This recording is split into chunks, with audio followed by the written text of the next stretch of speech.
Hello friends, welcome in today's knowledge session. आज मैं आप लोगों को स्टार्टअप इंडिया स्कीम से रिलेटेड बताने आई हूँ। स्टार्टअप इंडिया स्कीम को जानने से पहले आपने मेरे चैनल को सब्सक्राइब किया कि नहीं किया? तो पहले सब्सक्राइब करिए। अब आपने जब सब्सक्राइब कर लिया है तो अब मैं आपको बताती हूँ कि startup India scheme government of India का इनिशिएटिव है जो 2016 से आया है। इसका जो प्राइमरी ऑब्जेक्टिव है to promote startups, generate employment and wealth creation and also transforming India from job seekers to job creators. Startup की डेफिनेशन क्या है? स्टार्टअप में 5 कैटेगरी बताई गई है कि अगर वो 5 कैटेगरी फुलफिल होती है तो आप एलिजिबल हो, आप स्टार्टअप कहलाएँगे एंड एलिजिबल हो गए आप for recognition under DPIIT, that is department for promotion of industry and internal trade. जो 5 कैटेगरीज़ हैं, 5 कैटेगरीज़ है। फर्स्ट है एज ऑफ द कंपनी। जो कंपनी एग्ज़िस्ट करेगी वो 10 साल से ज़्यादा की नहीं होनी चाहिए, मतलब विदिन 10 इयर्स ऑफ इनकॉर्पोरेशन होना चाहिए। Second, annual turnover. जो एनुअल टर्नओवर है कंपनी का वो किसी भी फाइनेंशियल ईयर में 100 सीआर को क्रॉस ना करा हो। थर्ड है टाइप ऑफ कंपनी। कौन सी कंपनीज है जो स्टार्टअप के लिए एलिजिबल होंगी? तो वो प्राइवेट लिमिटेड कंपनी है, रजिस्टर्ड पार्टनरशिप फर्म है एंड लिमिटेड लाइबिलिटी पार्टनरशिप। जो फोर्थ कंडीशन है दैट इज ओरिजिनल एंटिटी, मतलब कि जो एंटिटी है वो न्यूली फॉर्म्ड होनी चाहिए, स्प्लिटिंग अप नहीं होनी चाहिए, ना ही रिकंस्ट्रक्शन ऑफ एग्जिस्टिंग कंपनी होनी चाहिए। जो फिफ्थ है that is most important, innovative and scalable. जो स्टार्टअप का आइडिया है वो इनोवेटिव होना चाहिए for their product and services, जैसे कि वेल्थ क्रिएट हो और एम्प्लॉयमेंट जनरेट हो। ये जो 5 कैटेगरी है, अगर 5 कैटेगरी ये फुलफिल करती है तो वो स्टार्टअप की डेफिनेशन में आएगी और फिर DPIIT के लिए रिकॉग्नाइज हो सकती है। इसके बाद अपन जान लेते हैं कि रिकॉग्निशन तो मिल गया, बेनिफिट्स क्या होंगे? तो बेनिफिट्स होंगे simplification, procedure and hand holding. जो कंप्लायंस है, कंप्लायंस बहुत ही ईजियर कर दिए गए हैं। गवर्नमेंट की हैंड होल्डिंग रहेगी। कोई भी प्रोसीजर में डाउट होता है तो गवर्नमेंट मदद करेगी उसमें, जिससे कि जो ओनर है वो कोर बिजनेस में फोकस कर पाए। इसके अलावा फंडिंग एंड टैक्स इंसेंटिव्स हैं स्टार्टअप्स के लिए।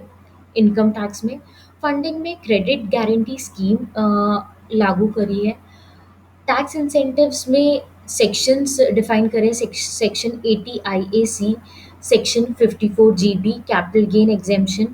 ये अपन आगे डिस्कस करेंगे। ये तो हो गए बेनिफिट्स। बेनिफिट्स के बाद एक स्पेशल प्रोसीजर है, सेल्फ सर्टिफिकेशन प्रोसीजर, जो कि labour law and environmental law के लिए आया है। 6 लेबर लॉ डिफाइन करे गए हैं एंड 3 एनवायरमेंटल लॉ, जिसके लिए सेल्फ सर्टिफिकेशन बेसिस पे ही कंप्लायंस माना जाएगा। आपका कोई भी ऑडिट नहीं होगा, इंस्पेक्शन नहीं होगा शुरू के 5 सालों तक। बट कोई कंप्लेन करता है कि लेबर लॉ की फुलफिलमेंट नहीं हुई है, तो अगर वो क्रेडिबल एंड वेरीफाइबल होगी complain in writing to inspection officer, then ही इंस्पेक्शन होगा। अदरवाइज अगर आप ऑनलाइन सेल्फ सर्टिफाई कर देंगे कि हमने इन लॉ, जो 6 लॉ बताए हैं और 3 इन्वायरमेंटल लॉ बताए हैं, उसको अगर आप सेल्फ सर्टिफाई कर देंगे तो मान लिया जाएगा कि आपने कंप्लाई करा है।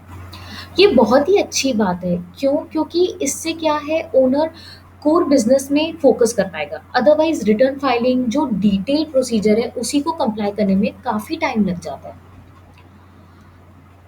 इसके अलावा टैक्स एग्जेम्पशंस आए हैं इनकम टैक्स एक्ट में, section 80 IAC and capital gain में। सेक्शन 80 IAC कहता है कि एलिजिबल स्टार्टअप्स, जो कि मैंने 5 कैटेगरी स्टार्टिंग में बताई थी, अगर वो फुलफिल होती है तो आपके जो फर्स्ट 10 ईयर्स है, फर्स्ट 10 ईयर्स में कोई भी आपके 3 ईयर के आप 100% प्रॉफिट का डिडक्शन ले सकते हैं। इसके लिए क्या करना होगा, इसके लिए एप्लीकेशन है DPIIT में फाइल करनी होगी, ATIAC एप्लीकेशन। उसके साथ कुछ डॉक्यूमेंट्स आपको अपलोड करने पड़ेंगे, जैसे कि MOC, पिछले 3 साल की annual audited financial statement, ITR पिछले 3 साल की, वो सबमिट करनी पड़ेगी। तो ये आप रजिस्टर हो जाएंगे और फिर आपको सेक्शन 80 IAC का बेनिफिट मिल जाएगा। इसके अलावा जो कैपिटल गेन में एग्जेम्पशन दिए गए हैं वो है सेक्शन 54GB। उसमें कोई भी एसएससी अगर रेसिडेंशियल प्रॉपर्टी बेचते हैं और उसकी जो सेल प्रोसीड है वो ऐसे एलिजिबल स्टार्टअप्स के शेयर्स को एक्वायर करते हैं, और जो स्टार्टअप है उस शेयर को इशू करने के बाद जो प्रोसीड मिलता है उसको with in 1 year asset purchase करता है, तो जो एसएससी ने जिसने रेसिडेंशियल प्रॉपर्टी बेची है उनको एग्जेम्पशन मिल जाएगा। टैक्स इंसेंटिव के बाद पेटेंट एप्लीकेशन में भी काफ़ी सुविधा मिली है। फास्ट ट्रैकिंग ऑफ एप्लीकेशन है, मतलब जो पेटेंट एप्लीकेशन आपने फाइल की है उसको आप ट्रैक जल्दी कर पाएंगे, पेटेंट एप्लीकेशन भी जल्दी अप्रूव हो जाएगी, जिससे कि आप फंड्स जनरेट कर पाएंगे। अदरवाइज जो नॉर्मल प्रोसीजर है उसमें काफ़ी टाइम मिलता है पेटेंट को एक्वायर करने के लिए।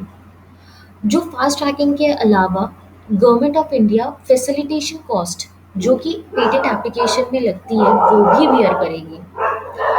बस स्टार्टअप्स को क्या करना है, स्टैट्यूटरी फीस को ही बियर करना है, अदरवाइज फैसिलिटेशन कॉस्ट जो होगी वो गवर्नमेंट बियर करेगी। इसके अलावा रिबेट भी दिया गया है, 80% रिबेट मिलेगा on filing of application.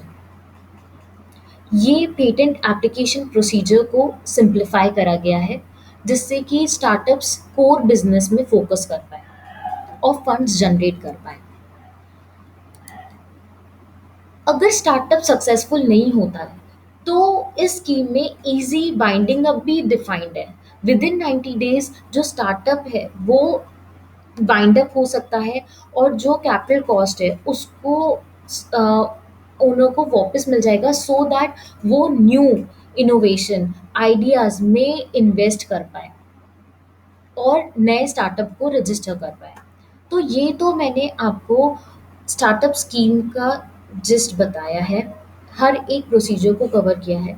But अगर आप चाहते हैं कि मैं रजिस्ट्रेशन को भी कवर करूँ डिटेल में कि कैसे रजिस्टर होता है, तो मैं ज़रूर इसका वीडियो बनाऊंगी। आप कमेंट बॉक्स में इसको प्लीज़ मेंशन करिएगा। जहाँ जो पोर्टल है स्टार्टअप इंडिया का पोर्टल, वहाँ पर रजिस्टर करना पड़ता है। वो क्या प्रोसीजर कैसे होगा वो भी मैं आपको बताऊंगी अपने नेक्स्ट वीडियो में। इसके अलावा जो लेबर लॉस का सेल्फ सर्टिफिकेशन मैंने बात की थी, उसके लिए भी एक अलग पोर्टल है, श्रम सुविधा पोर्टल। उसमें रजिस्टर करके वहाँ पर सबमिट करना पड़ता है ऑनलाइन एप्लीकेशन। होप आपको ये वीडियो हेल्पफुल लगा होगा। तो प्लीज़ इस वीडियो मेरे वीडियो को लाइक करिए, शेयर करिए और मेरे चैनल को सब्सक्राइब करिए। Thank you.